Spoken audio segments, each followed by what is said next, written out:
जय हिंद दोस्तों मैं धीरज प्रजापति स्वागत करता हूं आप सभी का आपके अपने YouTube channel education your future में। तो दोस्तों इस वीडियो में मैं आपके लिए लेके आया हूं चैप्टर 15 गोली पृष्ठों पर प्रकाश का परावर्तन। इसके पहले मैंने आपको समतल पृष्ठों पर प्रकाश का परावर्तन पढ़ाया था, लेकिन इस चैप्टर में आपको बताने वाला हूं गोली पृष्ठों पर प्रकाश का परावर्तन। यदि आपने इसके पहले के चैप्टर को नहीं देखा यानी चैप्टर 14 को नहीं देखा है तो डिस्क्रिप्शन में उसका लिंक दिया गया है, वहां पर आप जाकर देख सकते हैं। ठीक है दोस्तों, बहुत सारे बच्चे ये सोचकर परेशान हैं कि सर आप अरिहंत प्रकाशन से पढ़ा रहे हैं, कुमार मित्तल प्रकाशन से क्यों नहीं पढ़ा रहे हैं। बहुत सारे बच्चों को कमेंट आ रहा है कि सर कुमार मित्तल प्रकाशन से पढ़ाइए। तो मैं आपको बताना चाहता हूं दोस्तों, हाई स्कूल के साइंस के लिए सबसे बेस्ट बुक है अरिहंत प्रकाशन। ठीक है, नहीं तो आप बोर्ड एग्जाम जब देने जाइएगा वहां पर आपको खुद समझ में आ जाएगा कि आपको अरिहंत से पढ़ना चाहिए था या कुमार मित्तल से। कुमार मित्तल प्रकाशन इंटर के लिए बेस्ट है, न कि हाई स्कूल के लिए। ठीक है, अगर आप कुमार मित्तल प्रकाशन से पढ़ना चाहते हैं तो आपकी मर्जी, आप कहीं भी पढ़ सकते हैं, लेकिन मैं यहाँ आपको अरिहंत प्रकाशन से पढ़ाने वाला हूँ। मैं बता दूं दोस्तों, अभी तक मैं आपको बता दूं 6 से 7 साल हो गए मुझे पढ़ाते हुए, मैं अरिहंत प्रकाशन से ही पढ़ाता आ रहा हूं। अरिहंत प्रकाशन बहुत बेस्ट बुक है दोस्तों, जो एग्जाम में आपको बहुत अच्छा रिस्पांस देता है। और दोस्तों बहुत सारे बच्चों का ये भी कमेंट आ रहा है कि सर आप चैप्टर में कुछ छोड़ तो नहीं रहे। देखिए दोस्तों, मैं चैप्टर में कुछ नहीं छोड़ रहा हूँ। देखिए, जो ज़्यादा लेंदी चीज़ें मैं आपको नहीं पढ़ाऊँगा, जितने आपके काम की चीज़ें हैं सिर्फ मैं वही पढ़ाऊँगा। ठीक है, लेंदी चीज़ें मैं यहाँ पे पढ़ाने वाला नहीं हूँ, क्योंकि नोट्स आपका मोटा बनेगा, क्या मतलब निकलेगा। ठीक है, उतना ही पढ़ो जितना आपके फायदे की चीज़ हो। ठीक है दोस्तों, तो मैं आपको मोस्ट इंपॉर्टेंट चीज़ें बता रहा हूँ। अभी ये आपका कोर्स मैं करा रहा हूँ। ठीक है, अब कोर्स समाप्त करके मैं आपको बोर्ड एग्जाम की तैयारी कराऊंगा, वो भी ऑल सब्जेक्ट का मोस्ट इंपॉर्टेंट क्वेश्चनों का सभी का तैयारी कराऊंगा। तो इसलिए इस चैनल से जुड़ जाइए और मुझे इंस्टाग्राम पर भी फॉलो कर लीजिए। ठीक है दोस्तों, तो चलिए दोस्तों मैं आपको पढ़ाने वाला हूँ यहाँ पे चैप्टर नंबर 15। चैप्टर नंबर 15 है गोली पृष्ठों पर प्रकाश का परावर्तन। और दोस्तों देख ले रहे हो आप, के लिए मैं इतना मेहनत कर रहा हूँ, गर्मी इतनी ज़्यादा है कि देख रहे हो पसीना पूरा टपक रहा है मेरे, देख रहे हो फेस से पूरा पसीना ही पसीना दिख रहा होगा आपको। तो दोस्तों वीडियो को कम से कम लाइक और चैनल को सब्सक्राइब कर दो, क्योंकि आपके लिए इतना मेहनत कर रहा हूँ। तो दोस्तों आपको मैं बताने वाला हूँ इस वीडियो में गोली पृष्ठों पर प्रकाश का परावर्तन, reflection of light on spherical surface. तो ध्यान दीजिए दोस्तों, गोली दर्पण के बारे में मैंने इसके पहले चैप्टर में ही बता दिया। मैंने आपको वहाँ पे समतल दर्पण और गोली दर्पण के बारे में बताया था। मैंने वहाँ पे बताया था आपको दर्पण 2 प्रकार का होता है, समतल दर्पण एंड गोली दर्पण। तो वहाँ पे मैंने समतल दर्पण भी बताया था, गोली दर्पण भी बताया था। बट यहाँ पे गोली दर्पण दे रखा है, तो इस चैप्टर में गोली दर्पण के बारे में एक बार फिर से हम चर्चा कर लेते हैं। गोली दर्पण का परिभाषा मैंने उस चैप्टर में लिखाया है, जो बच्चे वो चैप्टर नहीं देखे हैं इसलिए मैंने इसमें लिख दिया है कि जो बच्चे यहाँ से देखना विजिट कर रहे हैं, मेरे चैनल पे यहाँ से विजिट कर रहे हैं, उनके लिए फायदे की चीज़ है। तो आप थोड़ा सा देख लीजिए यहाँ पर, क्योंकि मैंने जो आपको चैप्टर नंबर 14 में बताया था वहाँ पर आपको अवतल दर्पण एंड उत्तल दर्पण की परिभाषा नहीं लिखाया था। इसलिए नहीं लिखाया था क्योंकि आपको चैप्टर 15 में फिर से पढ़ना था। ठीक है, तो वहाँ पर सभी पढ़ा देता, तो यहाँ पर क्या पढ़ाता चैप्टर 15 में, इसलिए मैंने यहाँ पर बचा के रखा। थोड़ा सा इस पे आप ध्यान दीजिए दोस्तों। बता दूं, इस चैप्टर में आपसे बहुत ज़्यादा कुछ नहीं पूछा जाएगा, यहाँ से सिर्फ आपके 2 नंबर के प्रश्न पूछे जाएंगे, वो भी मैं आपको बताने वाला हूँ कहाँ से पूछा जाएगा। तो वीडियो में शुरू से लेकर अंत तक बने रहिएगा, हो सके आपका छूट ना जाए। ठीक है, तो दोस्तों मैं वीडियो में कहीं बता सकता हूँ कि कहाँ पर पूछा जाएगा, कौन सा प्रश्न पूछा जाएगा। और 2 नंबर के यहाँ से प्रश्न आता है इस चैप्टर से, मैं कन्फर्म लिख कर दे रहा हूँ, आप लिख कर रख लीजिए दोस्तों। अगर आपसे नहीं, आपके एग्जाम में नहीं पूछा तो मुझे कहिएगा। इस चैप्टर से 2 नंबर का प्रश्न आएगा,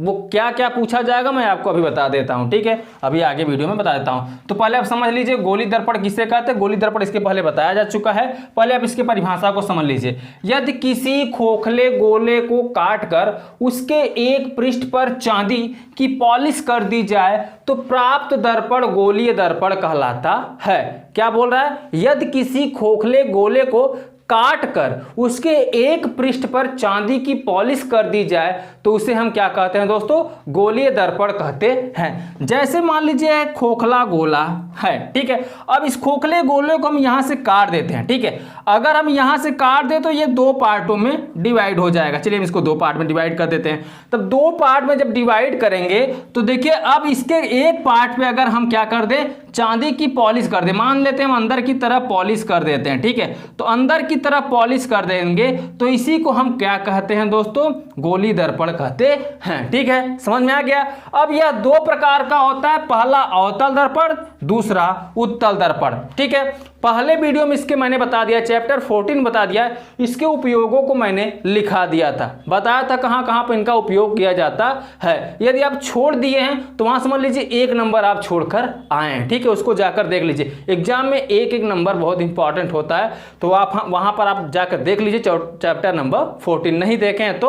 और चैप्टर नंबर 15 को देखिए दोस्तों, अवतल दर्पण, वह गोली दर्पण जिसका परावर्तक पृष्ठ अंदर की ओर दबा होता है उसे अवतल दर्पण कहते हैं। ध्यान दीजिए दोस्तों, क्या बोल रहा है, वह गोलीय दर्पण जिसका परावर्तक पृष्ठ अंदर की ओर दबा होता है उसे अवतल दर्पण कहते हैं, और जिसका उभरा हुआ होता है परावर्तक पृष्ठ उसे उत्तल दर्पण कहते हैं। अभी आपका तैयार हो जाएगा, यहां पर ही डिफिनीशन तैयार हो जाएगा। देखिए मैंने गोली दर्पण बताया जो अंदर की तरफ, यहां बोला जिसका परावर्तक पृष्ठ अंदर की ओर होता है, जिसका अंदर की तरफ लेप लगा रहेगा वो आपका क्या कहा जाएगा। यहां पे दोस्तों देखिए, ध्यान दीजिए, वह गोली दर्पण जिसका परावर्तक पृष्ठ अंदर की ओर होता दबा हुआ होता है।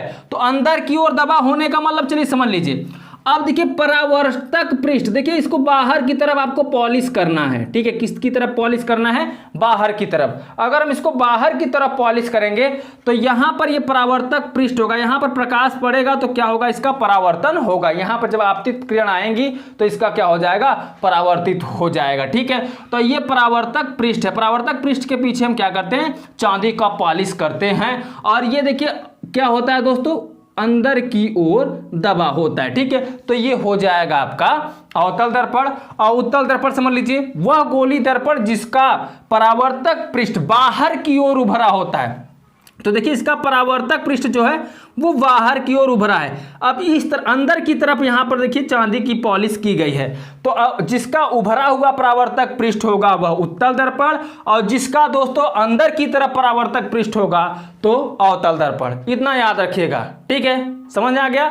वह गोली दर्पण जिसका क्या हो, परावर्तक पृष्ठ अंदर की ओर दबा होता है वह अवतल दर्पण, और वह परावर्तक पृष्ठ जिसका क्या होता है दोस्तों, वह गोली दर्पण जिसका परावर्तक पृष्ठ बाहर की ओर उभरा होता है उसे हम क्या कहते हैं, उत्तल दर्पण कहते हैं। उम्मीद है कि आप समझ चुके हैं गोली दर्पण के प्रकार को, 2 प्रकार का होता है, अवतल दर्पण, उत्तल दर्पण, ठीक है। अब दोस्तों मोस्ट इंपॉर्टेंट चीज बताने वाला हूं जो यहां से 1 नंबर का पूछा जाएगा और 1 नंबर का और भी पूछा जाता है इस चैप्टर में, उसको मैं और आगे बताऊंगा, ठीक है। तो चलिए दोस्तों अब इससे हम संबंधित गोली दर्पण यानी गोली पृष्ठों से संबंधित कुछ परिभाषाएं देख लेते हैं जो आपका 1 नंबर का पूछा जाता है। तो वीडियो को स्किप मत करिए, बने रहिए वीडियो में, और इसको अभी तक आपने नहीं लिखा है तो फटाफट इसको आप लिख लीजिए, ठीक है। चलिए आगे बढ़ लेते हैं। अब देखिए दोस्तों, गोली दर्पण से संबंधित परिभाषाएं, दोस्तों इसमें 4 से 5 परिभाषाएं मैं लिखाने वाला हूं जो आपको 1 नंबर देके जाएंगी। इसमें से आपका 1 नंबर का प्रश्न कंफर्म है तो आएगा आपके एग्जाम में। वो किस प्रकार से आएगा मैं इसी में बताने वाला हूं, अभी आगे कुछ पल में बताने वाला हूं, तो स्किप मत करिएगा। देखिए दोस्तों मैं आपको बता के आ रहा हूं, पहले आपको मैं बता देता हूं दर्पण का ध्रुव, ठीक है, बहुत खास इंपॉर्टेंट ये नहीं है दर्पण का ध्रुव, लेकिन आगे जो मैं भी बताने वाला हूं इसके बाद 2 स्केच हैं वो बहुत इंपॉर्टेंट है, ठीक है। ये भी यहाँ से बहुत रेयर केस में पूछता है, 4 से 5 साल में एक बार पूछ लेता है, लेकिन जो मैं आगे आपको बताने वाला हूँ वो हर साल पूछा जाता है। तो चलिए पहले फटाफट इसको हम देख लेते हैं, दर्पण का ध्रुव किसे कहते हैं। तो गोली दर्पण के परावर्तक तल के मध्य बिंदु को दर्पण का ध्रुव कहते हैं। ध्यान दीजिए दोस्तों, परावर्तक तल क्या होता है, अभी इसके पहले आपने पढ़ा क्या, अवतल दर्पण, उत्तल दर्पण। अगर बाहर की तरफ पॉलिश किया जाएगा, ठीक है, तो क्या होगा दोस्तों, अवतल दर्पण। अगर अंदर की तरफ पॉलिश कर देते हैं तो उत्तल दर्पण हो जाता है। तो दोस्तों ये देखिए बाहर की तरफ पॉलिश किया गया है, और जहां पर परावर्तक पृष्ठ का जो होता है मध्य बिंदु, यहां से मध्य रेखा खींचेंगे हम, मध्य बिंदु जहां पर मिलेगा, यहाँ पे जहां पे इसको प्रतिच्छेद कर रहा है वहीं पर आपका क्या कहा जाएगा, मध्य बिंदु। और मध्य बिंदु को हम किससे व्यक्त करते हैं, पी से, इसलिए यहां पर हम पी लिख देंगे। वही केस आपका उत्तल दर्पण में भी होगा, वही केस अवतल दर्पण में भी होगा, ठीक है। सिर्फ आप क्या करें, आपको पता है कि अवतल दर्पण में बाहर की तरफ पॉलिश किया जाता है और उत्तल दर्पण में अंदर की तरफ हम पॉलिश करते हैं, और जहां पर एक दूसरे को प्रतिच्छेद करेगा वहीं पे आपका क्या हो जाएगा, दर्पण का ध्रुव हो जाएगा। ठीक है, दर्पण के ध्रुव को हम P से व्यक्त करते हैं। ठीक है दोस्तों, बहुत ही खास नहीं था लेकिन लिखाना जरूरी है। ठीक है, नहीं आप बोलोगे सर सिलेबस को बहुत छोटा कर दिया, वीडियो को बहुत छोटा कर दी हो। ठीक है, तो इंपॉर्टेंट चीजें जो है मैं वही सिर्फ पढ़ाऊंगा आपको। ठीक है, लेंदी चीजें मैंने आपको बिल्कुल नहीं पढ़ाने वाला हूं। ठीक है, अगर आपको अच्छा लगे तो आप यहाँ पढ़ सकते हैं, नहीं अच्छा लगे आप कहीं अगर आपको कोई मोटा नोट्स बनवाता हो तो वहां पे आप जाके पढ़ लीजिए। ठीक है, चलिए देखिए दोस्तों नेक्स्ट पॉइंट, वक्रता केंद्र। ठीक है, वक्रता केंद्र, इसको ध्यान दीजिए, गोली दर्पण जिस खोखले गोले के गोली पृष्ठ का भाग होता है उसके केंद्र को दर्पण का वक्रता केंद्र कहते हैं। दर्पण का वक्रता केंद्र, अब समझिए, जैसे ये आपका हो गया अवतल दर्पण, ये हो गया आपका उत्तल दर्पण, समझ में आ रहा ना। अब उत्तल दर्पण अवतल दर्पण किसी खोखले गोले को काटकर बने हैं जी, तो खोखले गोले को मैं यहां से जब काटूंगा, जहां पर इसका केंद्र होगा मध्य बिंदु होगा, जहां पर मध्य बिंदु होगा यानी उसको हम क्या मान लेंगे, C से व्यक्त करते हैं। क्या कर, वक्रता केंद्र को हम C से व्यक्त करते हैं, तो इसको हम क्या कर देंगे, C से व्यक्त कर देंगे। क्या बोल रहा है, गोली दर्पण के जिस खोखले गोले के गोली पृष्ठ का भाग होता है, ध्यान दीजिए, गोली दर्पण जिस खोखले गोले के गोली पृष्ठ का भाग होता है उसके केंद्र को यानी उसके मध्य बिंदु को दर्पण का वक्रता केंद्र कहते हैं। दोस्तों में जो परिभाषा है, जो डिफिनीशन है, मैंने बहुत आसान से तरीके में यहाँ पर लिखाया है। उम्मीद करता हूँ कि आपको बहुत अच्छे तरीके से समझ में आ रहा है और इसको आप अच्छे तरीके से लिख भी रहे हैं। ठीक है, अब इसके बाद मैं जो आपको स्केच बताने वाला हूँ, 2 स्केच बहुत ही इंपॉर्टेंट है, तो चलिए इसको दोस्तों फटाफट हम यहाँ पर देख लेते हैं, और इसको अभी तक आपने नहीं लिखा तो पहले इसको आप लिख लीजिए। ठीक है, चलिए आगे देख लेते हैं दोस्तों, 2 स्केच बाकी हैं इसमें क्या, गोली दर्पण के संबंधित परिभाषाएं में। ठीक है, तो चलिए देख लेते हैं।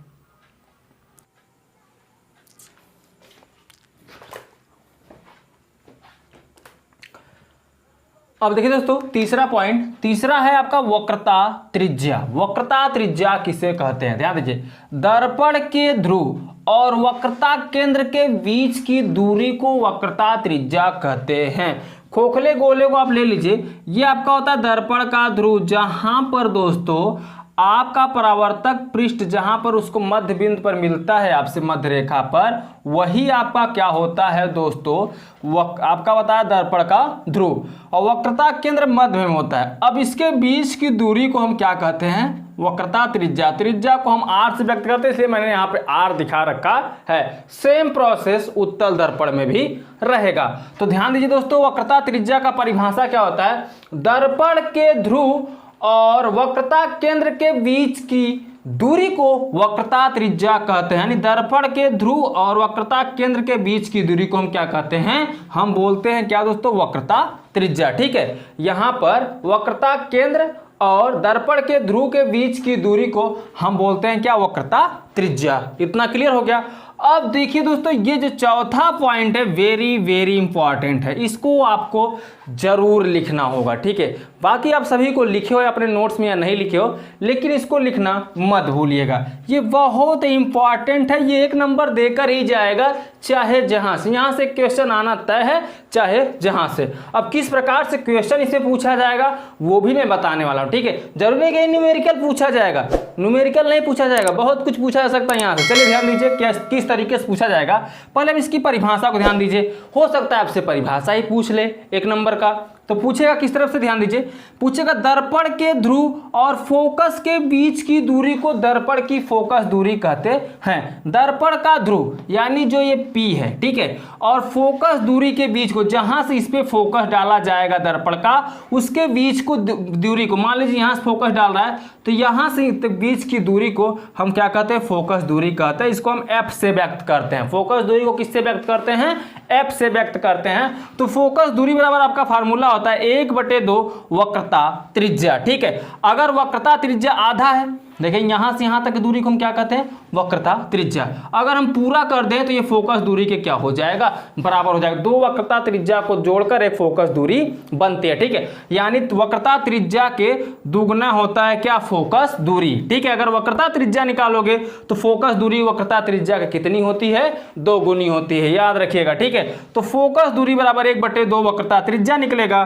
फोकस दूरी को हम एफ से व्यक्त करते हैं, 1/2 को आप वैसे लिखिए, वक्रता त्रिज्या आपका होता है आर, आर एक का आर, नीचे 2 है 2 लिखिए, तो एफ बराबर r/2 निकल जाएगा। अब देखिए परीक्षा में पहला प्रश्न क्या बनेगा, पहला प्रश्न बनेगा आपसे फोकस दूरी का परिभाषा लिखिए। ठीक है, आपका फोकस दूरी का परिभाषा तैयार ही हो गया होगा उम्मीद करता हूं। दूसरा क्वेश्चन यहां पर बनेगा कि फोकस दूरी तथा वक्रता त्रिज्या में संबंध लिखिए। 1 नंबर का प्रश्न बनेगा, बोलेगा क्या, फोकस दूरी तथा वक्रता त्रिज्या में संबंध लिखिए। तो सिर्फ आप लिख दीजिएगा f बराबर r/2, सिर्फ इतना ही लिखना है, आपका 1 नंबर मिल जाएगा। क्या बोलेगा, फोकस दूरी तथा वक्रता त्रिज्या में संबंध लिखिए। ये दूसरा क्वेश्चन। पहले किस तरीके से बोलेगा, पहला बोलेगा फोकस दूरी का परिभाषा लिखिए या फोकस दूरी किसे कहते हैं। ठीक है, इस तरीके से बोलेगा।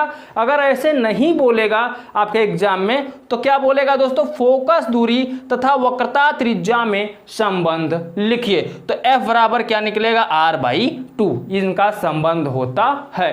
अब ये भी नहीं पूछे, अब उसका मूड ही है घूम जाए, तो अब आपसे क्या पूछेगा कि f तथा R में क्या संबंध होता है। तो F तथा R यानी फोकस दूरी तथा त्रिज्या में क्या संबंध होता है, तो F बराबर r/2 तब भी लिखना है। 3 प्रकार मैंने क्वेश्चन बता दिया। अब चौथा प्रकार देखिए किस तरीके से पूछा जाएगा। चौथे में आपसे न्यूमेरिकल पूछा जाएगा। देखिए यहाँ पर 4 प्रकार से क्वेश्चन बनता है, मैंने चारों को समझा दिया किस तरीके से यहाँ पे क्वेश्चन बनेगा।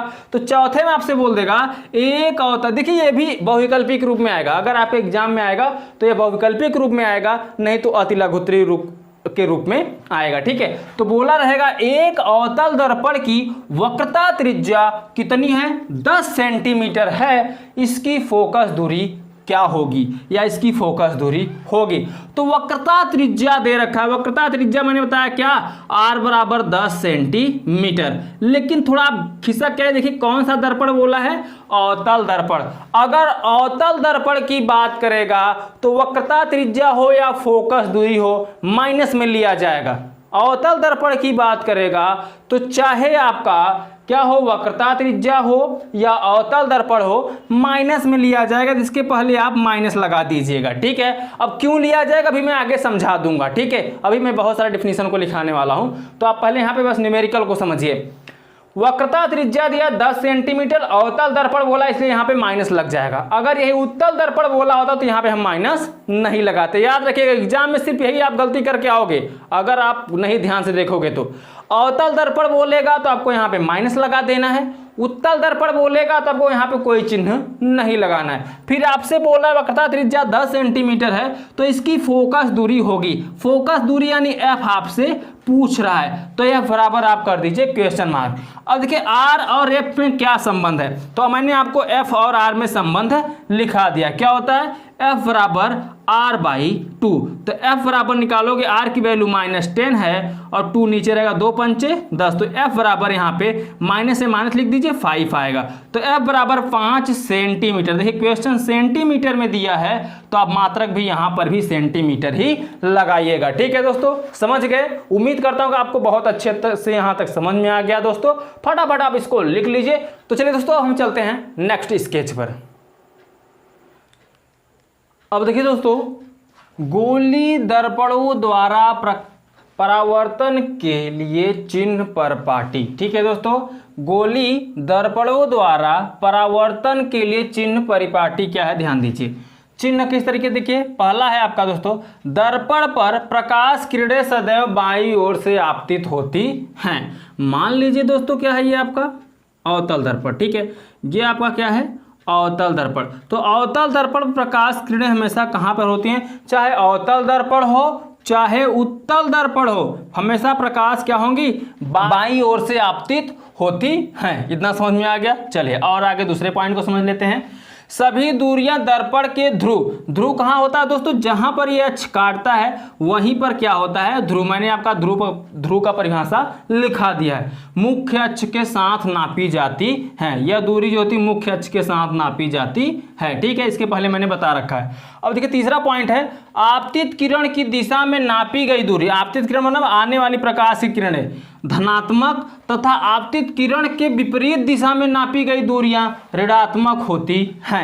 आपतित किरण की दूरी, अगर इधर से प्रकाश की दूरी नापी जा रही है, जितनी भी दूरियां मापी जाएंगी आपतित किरण की दूरियां यानी बाईं ओर नापी जाएंगी तो धनात्मक, अगर दाहिनी ओर से मापी जाएंगी तो उनकी दूरी क्या होगी, ऋणात्मक में होगी। इतना याद रखिएगा। चौथा पॉइंट ध्यान दीजिए, अभी जब क्वेश्चन करेंगे ऑटोमेटिक सब समझ में आ जाएगा। चौथा पॉइंट है वस्तु एवं प्रतिबिंब की लंबाइयां मुख्य अक्ष के ऊपर की ओर। देखिए जो ये मुख्य अक्ष है इसके ऊपर की ओर यदि मापेंगे तो इनकी लंबाइयां क्या होंगी, धनात्मक होंगी। अगर इसी को नीचे की तरफ मापेंगे तो इनकी लंबाइयां क्या होंगी, ऋणात्मक होंगी। समझ में आ रहा है ना। बोला है वस्तु एवं प्रतिबिंब की लंबाइयां मुख्य अक्ष के ऊपर की ओर धनात्मक और नीचे की ओर ऋणात्मक होता है। ऊपर की ओर धनात्मक, नीचे की ओर ऋणात्मक होता है। तो ये रहा दोस्तों चिन्ह परिपाटी। समझ में आ गया दोस्तों। तो चलिए दोस्तों मैं यहाँ पे 2 फार्मूला और इसके आगे लिखाने वाला हूँ, उसके बाद आपका चैप्टर यह समाप्त हो जाएगा।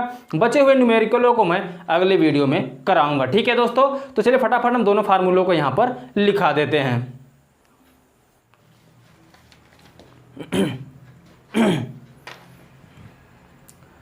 अब देखिए दोस्तों, गोलीय दर्पण के लिए यू, वी तथा एफ में संबंध बहुत इंपॉर्टेंट है दोस्तों। ये भी क्वेश्चन बहुत ज़्यादा पूछा जाता है। संबंध लिखने के लिए यहाँ से बहुत ज़्यादा पूछा जाता है। ठीक है, संबंध लिखने के लिए बोलेगा और इस पर आधारित बहुत सारे क्वेश्चन होते हैं। क्वेश्चन कैसे सॉल्व किया जाएगा मैं आपको अगले पार्ट में बताऊंगा। पहले आप ध्यान दीजिए कि इसको किस तरीके से आपको उत्तर देना होगा जब यहाँ से प्रश्न पूछेगा, और किस तरीके से पूछेगा इसको भी आप ध्यान दीजिए। देखिए यहाँ पर बोलेगा गोली दर्पण के लिए यू, वी तथा एफ में संबंध लिखिए। देखिए ये उत्तल दर्पण के लिए भी एक ही फार्मूला रहेगा, अवतल दर्पण के लिए भी एक ही है। ठीक है, ये उत्तल दर्पण का भी फार्मूला है और ये अवतल दर्पण का भी फार्मूला है। ठीक है दोस्तों। तो आपसे पूछेगा, वैकल्पिक रूप में पूछेगा या तो अतिलघुत्तरी के रूप में प्रश्न पूछेगा यहाँ से। ठीक है, और कहीं प्रश्न नहीं पूछा जाएगा। इसका निगमन उगमन नहीं पूछा जाता, मैं पहले बता दूं। ठीक है, तो यहाँ से बोलेगा क्या, यू, वी तथा एफ में संबंध लिखिए। किसके लिए, गोली दर्पण के लिए। तो 1/f बराबर 1/v प्लस 1/u होता है, या आप इसको पहले लिखकर 1/f को बाद में लिखो, कोई प्रॉब्लम नहीं है। चाहे दाल भात खाओ चाहे भात दाल खाओ, खाओगे वही। ठीक है, तो दोस्तों यहाँ पे 1/f बराबर 1/v प्लस 1/u लिखो। ठीक है, अब ध्यान दो, f जो होता है वो क्या होता है, फोकस दूरी होता है। v जो होता है दर्पण से वस्तु की दूरी होता है। u जो होता है दर्पण से प्रतिबिंब की दूरी होता है। तो दोस्तों यहाँ पे मैंने थोड़ा गलत लिख रखा है। देखिए v जो होता है वो दर्पण से प्रतिबिंब की दूरी होता है और u जो होता है दर्पण से वस्तु की दूरी होता है। तो ध्यान दीजिएगा, मैंने यहाँ पे थोड़ा गलत लिख दिया था। तो u बराबर दर्पण से वस्तु की दूरी लिख दीजिए, v बराबर दर्पण से प्रतिबिंब की दूरी। क्लियर हो गया दोस्तों। तो चलिए समझ लेते हैं। 1/f बराबर 1/v प्लस 1/u क्या होता है दोस्तों, u, v तथा f में संबंध होता है। जब इसका संबंध बोलेगा आपसे लिखने के लिए तो f को बटे में करिएगा, फिर बराबर लगाकर इन्हीं दोनों को बटे में लिखिए, प्लस लगा दीजिएगा। ठीक है, एक के बटे में लिखकर प्लस लगा दीजिएगा, बस ये इसका संबंध हो जाएगा। ठीक है, आपका 1 या 2 नंबर यहाँ से पक्का हो जाएगा। यही पूछा जाता है, बस इसमें कुछ नहीं पूछा जाता है। और एक मोस्ट इंपॉर्टेंट है रेखी आवर्धन, ये भी बहुत ज्यादा पूछा जाता है। यहाँ से क्वेश्चन पूछा जाता है बहुत ज्यादा, और यहाँ पे संबंध पूछा जाता है। तो ध्यान दीजिए संबंध किस तरीके से लिखना है। अगर आपको फार्मूला याद है तो आप संबंध आसानी से लिख लोगे। ठीक है, देखिए L जो होता है ये प्रतिबिंब की लंबाई होती है, O जो होता है ये वस्तु की लंबाई होती है। ठीक है, तो हम कह सकते हैं वस्तु के प्रतिबिंब की लंबाई तथा वस्तु के क्या लंबाई के अनुपात को हम रेखीय आवर्धन कहते हैं। फार्मूला यहीं से बन जाएगा। ध्यान दीजिए, वस्तु के प्रतिबिंब की लंबाई, यहाँ बटे लगा है, बटे लगाइए, फिर वस्तु की लंबाई के अनुपात को हम क्या कहते हैं, रेखीय आवर्धन कहते हैं। ध्यान दीजिए, वस्तु के प्रतिबिंब की लंबाई, प्रतिबिंब की लंबाई बोले तो स्मॉल l, तथा वस्तु की लंबाई को हम ऑब्जेक्ट यानी O से व्यक्त करते हैं के अनुपात को प्रतिबिंब का रेखीय आवर्धन कहते हैं। इससे हम किससे व्यक्त करते हैं, m से। तो m बराबर आपका निकल जाएगा L/O। L जो है ये प्रतिबिंब की लंबाई है और O जो है ये वस्तु की लंबाई है। तो हम कह सकते हैं प्रतिबिंब की लंबाई तथा वस्तु की लंबाई के अनुपात को हम क्या कहते हैं, रेखीय आवर्धन कहते हैं। यदि आपको फार्मूला तैयार है तो सब कुछ फटाफट कर लोगे। देखिए वस्तु के प्रतिबिंब की लंबाई यानी L तथा वस्तु के लंबाई के अनुपात को हम क्या कहते हैं, रेखीय आवर्धन कहते हैं। इसे हम m से व्यक्त करते हैं। तो आपका फार्मूला निकल के आएगा m बराबर L/O। ठीक है, ये आपका मुख्य फार्मूला है। यदि हम दर्पण से प्रतिबिंब की दूरी हम v मान लें तथा दर्पण से वस्तु की दूरी हम u मान लें, तब देखिए यहाँ पर रेखीय आवर्धन m बराबर L की जगह v हो जाएगा, O की जगह u हो जाएगा। तो m बराबर v/u निकलेगा। अगर देखिए अब ये भी m के बराबर, ये भी m के बराबर है, तो हम तीनों को आपस में m के बराबर लिख सकते हैं। तो m बराबर L/O बराबर v/u। ठीक है, ये सब क्वेश्चन सॉल्व करने के लिए मैंने यहाँ पर निकलवा रखा है दोस्तों। मोस्ट इंपॉर्टेंट सिर्फ आपका यही है, यही आपसे क्वेश्चन पूछा जाएगा यहाँ पे और कुछ नहीं पूछा जाएगा। ठीक है, तो इतना आप तैयार कर लीजिएगा दोस्तों। यह चैप्टर आपका समाप्त हो गया, क्वेश्चन नंबर 15 समाप्त हो गया। ठीक है, और बाकी से जो लेंदी चीजें थे मैं छोड़ देता हूं। देखिए फालतू चीजें पढ़ने से कोई मतलब है नहीं। आप बोर्ड एग्जाम की तैयारी करोगे, आपको कम से कम 6 सब्जेक्टों की तैयारी करनी होती है और 6 सब्जेक्टों आपको इतना आसान तैयार हो नहीं पाएगा। ठीक है, तो मोस्ट जो चीज़ें हैं मैं उनको तैयारी करा रहा हूँ। ठीक है, उनकी तैयारी करा रहा हूँ और सभी को नोट्स बनाते चले आप। ठीक है, क्योंकि आपके एग्जाम में बहुत काम देने वाला है। और जो बचे हुए न्यूमेरिकल है मैं अगले पार्ट में आपको विधिवत तरीके से समझा कर करा दूंगा। तो दोस्तों कैसा लगा वीडियो पसंद आया तो वीडियो को लाइक कर दीजिएगा। चैनल पर आप नए हो तो चैनल को सब्सक्राइब कर दीजिएगा तथा साथ में बेल आइकन को भी प्रेस कर दीजिएगा। दोस्तों बेल आइकन को प्रेस करने से यह फायदा होगा कि इस चैनल पर दोस्तों आपके फ्री में पूरे कोर्स कराए जा रहे हैं, वो भी ऑल सब्जेक्ट के। तो इस चैनल से जुड़ जाएं और इसका पूरा लाभ उठाएं। ठीक है दोस्तों, और अभी तक आपने मुझे इंस्टाग्राम पर फॉलो नहीं किया, जाके इंस्टाग्राम पे फॉलो कर लीजिए, क्योंकि वहां पर आपके पर्सनल क्वेश्चन का जवाब दिया जाता है। तो चलिए दोस्तों, उम्मीद करता हूं कि आपने मुझे इंस्टाग्राम पर फॉलो कर लिया है। हम आपसे मिलते हैं हम अगले वीडियो में, तब तक के लिए बाय बाय, जय हिंद, जय भारत।